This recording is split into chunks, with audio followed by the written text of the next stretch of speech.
Hello and welcome to Political Business. I'm Nathan Parsad-Wyatt, former Conservative Party candidate and advisor.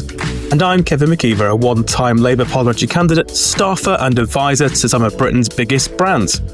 We've both stood for elections, we both advised on how to win elections, and our advice continues here on this podcast as the landscape around politics shifts. Whether politically, economically, socially, or technologically, old approaches no longer cut through. Welcome to Political Business. On today's episode, the latest polling from YouGov shows Labour's dropped to its lowest level of support ever. It also shows that the Green Party, under their new leader, Zack Polanski, has overtaken the Liberal Democrats. We'll look at the government's intervention to try to spark more house building in London.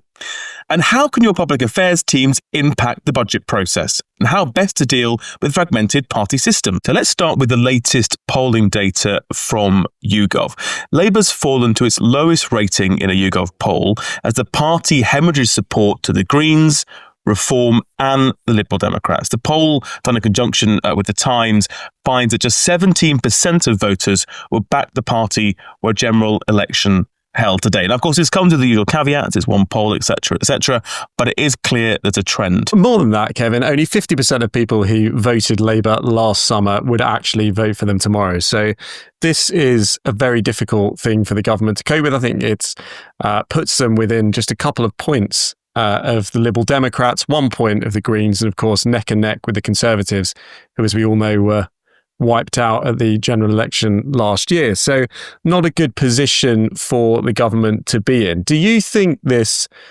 surge of the Green Party, I think we can call it a surge now, they've been doing pretty well for some time, and certainly given extra impetus under the leadership of Zack Polanski. But do you think this surge is here to stay? Do you think there is a way for the progressive wing, the slightly more left-wing part of the Labour Party, to claw back some of those votes? Or do you think this is something that they're never going to get back? Okay, it's always a tough task for the government and the governing party, given the wide electoral coalition that efficiently voted the government into office last year. It took from left and right, partly because people voted not necessarily to put Keir Starmer to Downing Street, but to make sure the Conservatives were removed from office. So reassembling that voter coalition was probably impossible. But that doesn't mean to say that a future coalition cannot be put together in which Labour becomes the largest party. That might seem a long way off today, but I think if we take a step back and look at the trend in this poll and the overall picture, what does it tell us? It tells us that all the kind of existing parties, Labour, Conservatives, and also the Lib Dems as well, support's below 20%. That's pretty significant because that means that none of them are in a position, as of today, to form a government if there were a general election. But also it shows that the Reform parties actually perhaps hit a ceiling, and they're actually down on 27%. Now, yes, that's still 10 points ahead of Labour and the Conservatives, but that does potentially tell us that Reform might have a ceiling, and therein lies the route for recovery for the Labour Party, or indeed the Conservatives, before we even think about a surge of the Greens. Now, it's very difficult to, and probably a fool's game to make predictions based on a poll 4 years out from a general election. But what I would say is this. At this point, nobody's looking at who forms the next government when they're polling. They're saying, who would you vote for tomorrow? Tends to be how these polls are framed. And clearly, large chunks, 50% of those that voted Labour last year would not vote for them if the general election tomorrow. But we're not in a general election campaign. We're 12 months into, or 14 months into a new parliament, into a new government. We're a month away from a budget which has been heavily briefed as being difficult for everybody in all demographics. And people have a new leader of the Green Party who has license to talk about rainbows and moonbeams and say that everything could be better and everyone could have what they want. Almost a kind of a left-wing version of what people see in Reform. Now, what's important is what happens for over the next 4 years. Does this position almost magnify?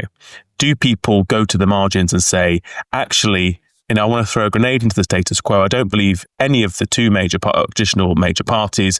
I want to have my cake and eat it with Reform, or I want the pony with Zack Polanski. I think I have a lot of confidence in the great British public, and they tend to make the right decision when it's put to them. These sorts of polls are a wake-up call to the Labour Party and also the Conservative Party as well. I think you're right that there isn't an election for another 3.5, 4 years. And so it's important not to get too obsessed with the polls, although I'm sure that doesn't stop some backbench MPs in marginal constituencies from over-interpreting them. But we have had real results recently. You look at the Caerphilly by-election last week, in which Plaid Cymru made that huge, enormous victory, really. And what you saw there was the progressive anti-Farage vote coalescing around a party that wasn't Labour for the first time, certainly in that part of Wales anyway. And I think that is this is the challenge for Labour, right? You go into the election neutralising that sort of Brexit vote, that red wall vote, that, sort of what had become perceived to be part of the Boris coalition voter, by not talking about Brexit, by not talking about, for want of a better phrase, woke issues. And actually, what's happened now is those voters are slightly disappointed. It feels like Labour are changing tack, now trying to return to the progressive vote because they're being outflanked by the Greens and others, potentially on the Palestinian issue and other things. And actually, can you do that to both sides at the same time? It feels like this is symptomatic of the 15 months that Labour have been in power, of pursuing one strategy to win and coalesce around a certain number of voters at the beginning, and now realising that hasn't worked. You hear all the talk about Brexit again. You hear all the talk about, needing to be a progressive Labour government and a progressive Labour Party getting back some of those Green votes. And actually, are you just being chipped from both sides? And is it possible to actually recover that, one side or the other? If the decision is, let's go after that Green progressive vote, then fine. And maybe that sits more comfortably for a lot of Labour Party members and MPs. But has that decision been made? Are we now going to see a sort of almost a total abandonment of that, do not talk about Brexit, do not talk about those issues voter that was so integral to Labour winning, that shallow but deep majority at the election last year? Yeah, that's true. The wide but shallow majority last year. I think what is clear, and I think everybody accepts, is Labour will not be returning with 410 members of Parliament, now obviously down to 399 with defection, etc. Wow. At the next general election. So that was a, you just said you weren't going to make predictions. So that was a generational result. And I was talking to a member of the cabinet at the weekend who was saying, you don't have to say we're going to mug off the reform voters or the red wall seats, or we're going to go after the seats, the Middle England seats, as he or she put it. But that choice will have to be made in due course, and that choice will become apparent over the next 4 years. But what we have to have is a coherent policy framework, which over time will mean some tough choices, which will push away some of those voters. So it's not saying today, right, well, we're saying we're not going to contest the red wall, or we are going to retreat from the South Coast, where Labour did very well in those kind of seats, some of which had never been Labour. But I think there is an acknowledgement you can't hold that coalition together, and I think that's something there's a realisation, and I think Caerphilly shows that issue. That was a warning to the Labour Party, both the left and the right, that it can't carry on as it is. I think, Wes Streeting compared it to Hartlepool, and it's a seminal moment for the Prime Minister. I think lots of people in the party are thinking the same way.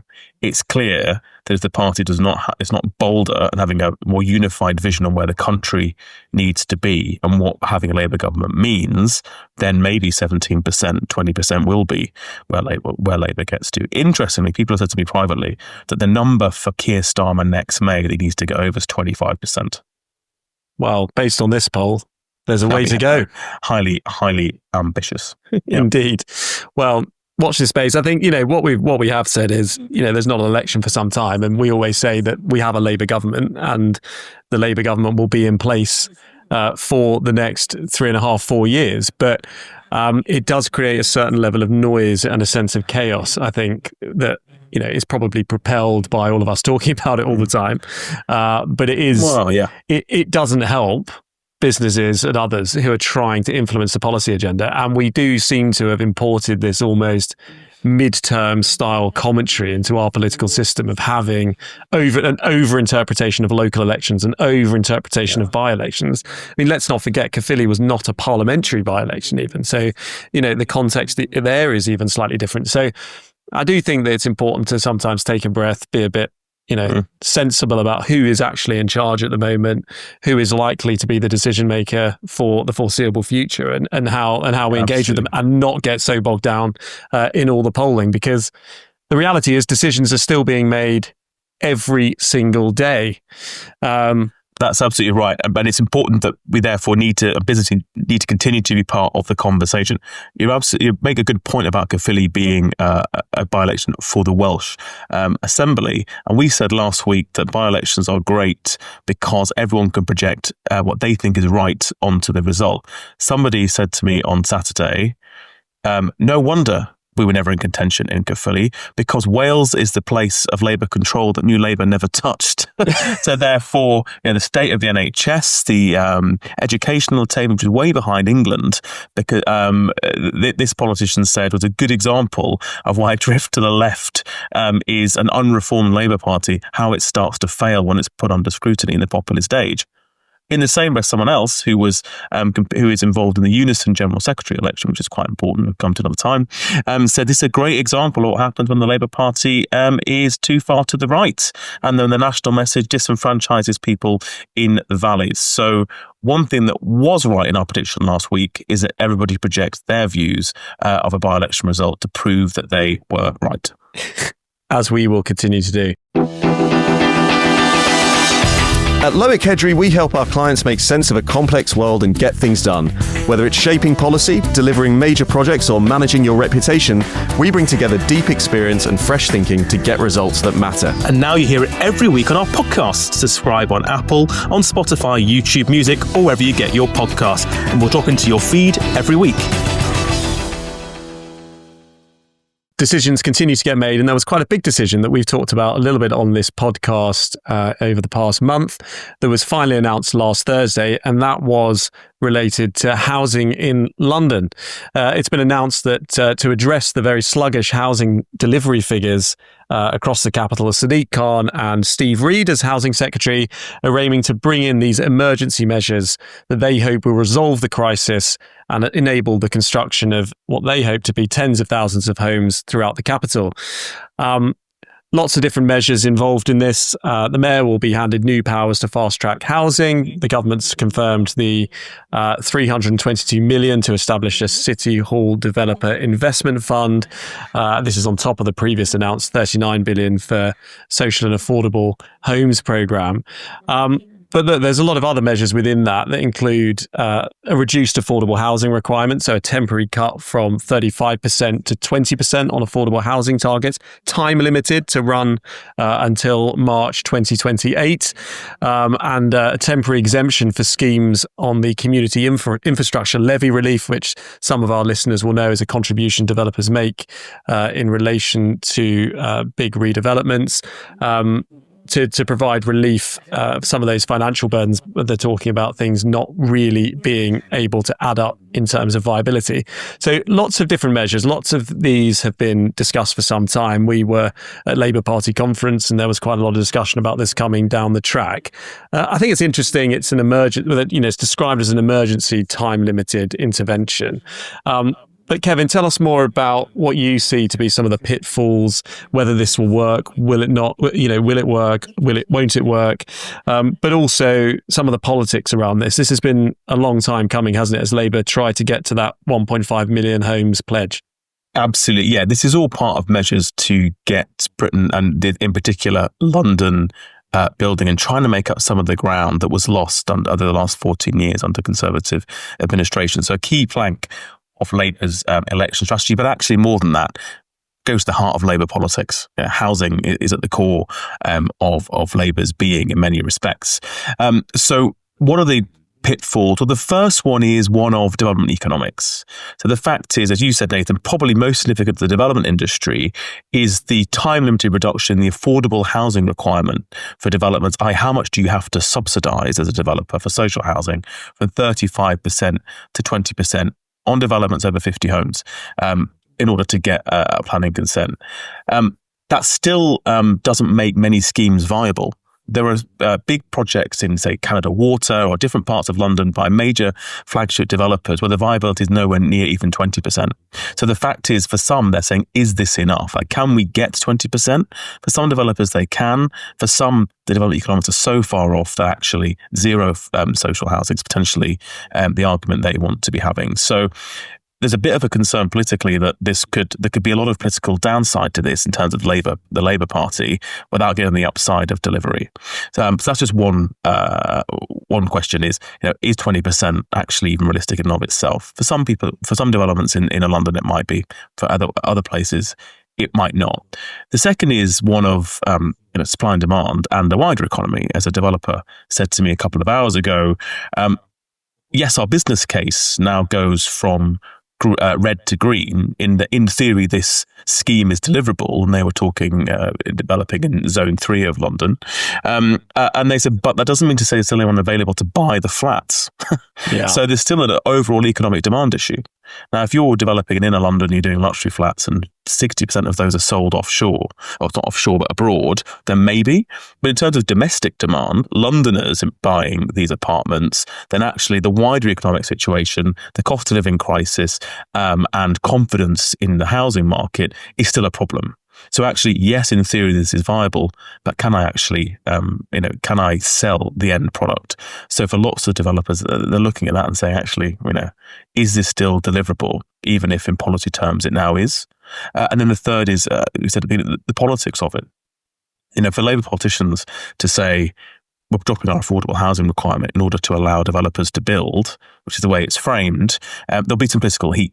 London is going to highly contested territory in the run up to the May elections, particularly for Labour in inner London, in the face of the Greens and Liberal Democrats, both of whom will say, either from a position of ideology or from electoral cynicism, that this is a Labour Party rolling over and allowing developers to get away with delivering luxury housing at the expense of affordable social housing requirements.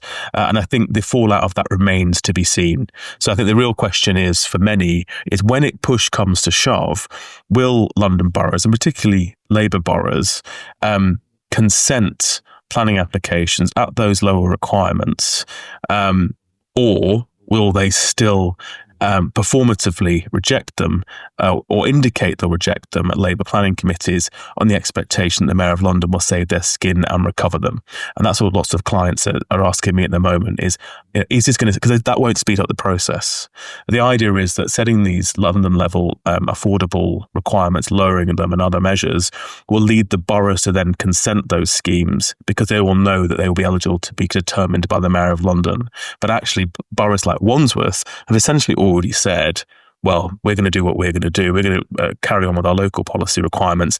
If you want to take it away from us and determine it at London level, then you can do so. If that happens in multiple places, then actually just the machinery of London government gums up. There'll be too much in it. Yeah, and I think that this is a consequence almost of the timing of the announcement as well. We're heading into a pretty robust set of London local elections next May, and we've spoken before about how there'll be all sorts of areas that are fiercely contested, and in effect this gives a bit of a gift to the Green Party and others who may wish to campaign on this and sort of out left wing the current administration as another example of them abandoning those left-wing credentials. But, ultimately, I think it's a decision that's been made and born out of pragmatism, right? It's not, the current situation, and we speak to clients all the time who simply can't make the numbers add up on these developments, haven't been for a long time. So as you say, it solves at least one of those problems, even if the demand side isn't there. I do think there's so the consultation launches at the beginning of November.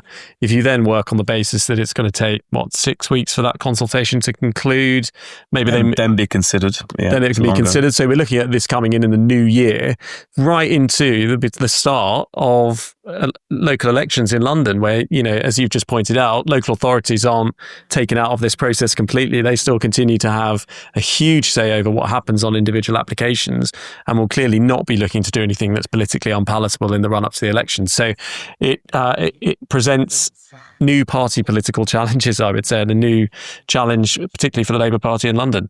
That's absolutely right. And look, let's see. will the party be rewarded with making the tough choices in government to get Britain building?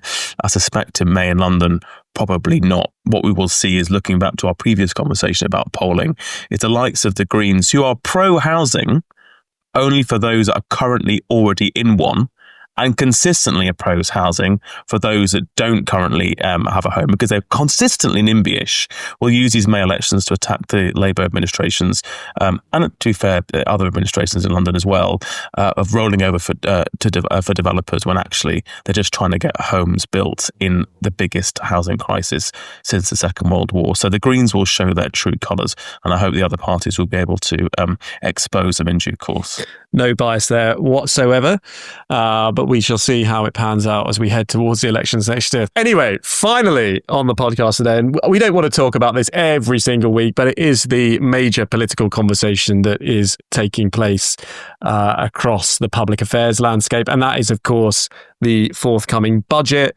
We had some additional speculation this morning, which was on the BBC and the FT, saying that the OBR has decided now is a good time to downgrade the UK's productivity, potentially creating, I think it's 7 billion a year or something, potentially a 20 billion pound black hole in an already quite difficult series of black holes that I'm struggling to keep track of for the Chancellor and others to consider.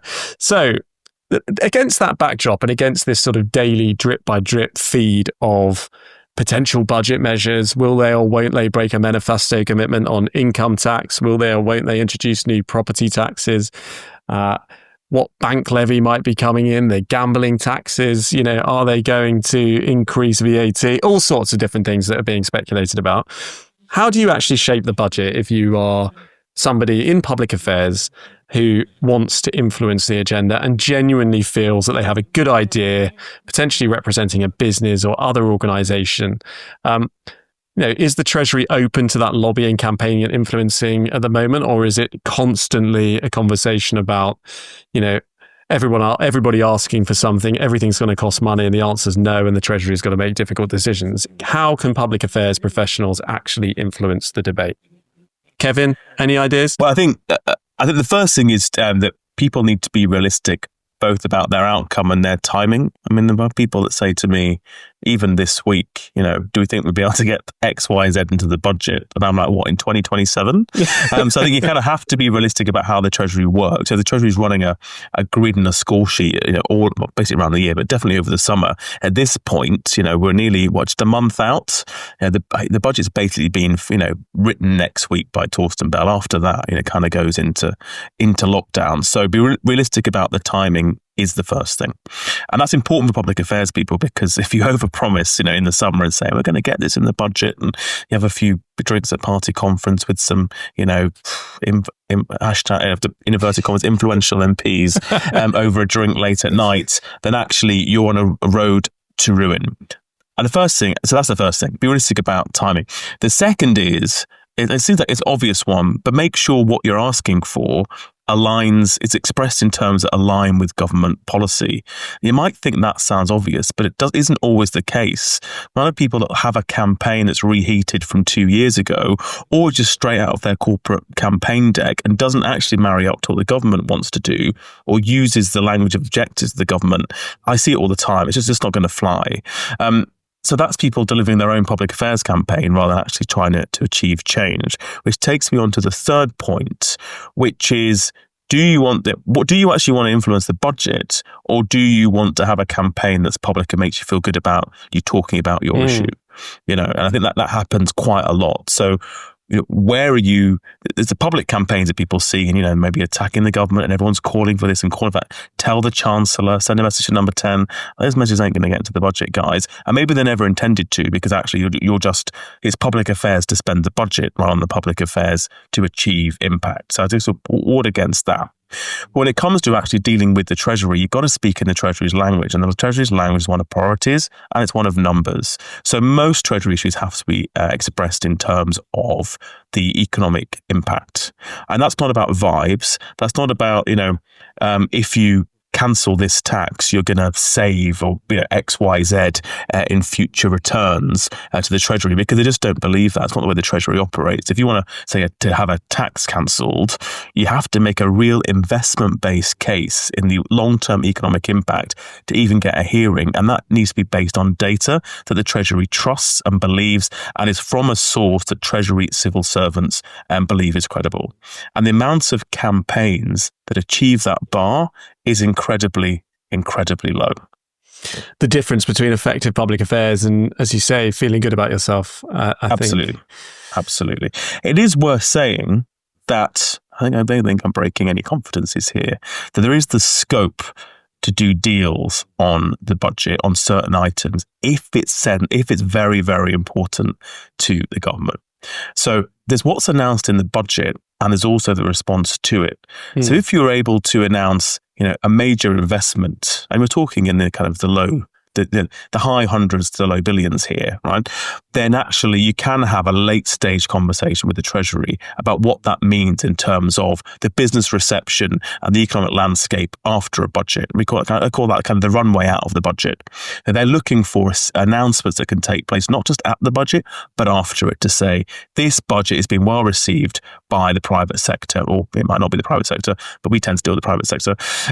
And here's an example of it. If you can signal that early on, pre-budget, then that might give you some currency when it comes to other measures that perhaps might need to be in play in order to achieve that investment outcome later on. So you can have those conversations with Treasury, and they are, at this stage in the cycle, looking and having those conversations with certain key players. But for most people who aren't able to offer up 3, 4, 5 billion pound investment decisions, then actually what you're looking at is a sustained long-term campaign, which is based on data and language that the Treasury understand, find credible and believe. Sounds simple, huge barrier, has a range of advocates and supporters. Doesn't necessarily need to be nakedly partisan and Labour-based at the moment, but what it should be is have a broad geographic base of support, or a broad political base of support, or be hyper-targeted in Labour terms. So you've got to be very clear on what your support base is. It can't just be about you and your individual business or sector. It's got to be about those consequentials. All very good points. So let's turn to our advice for this week.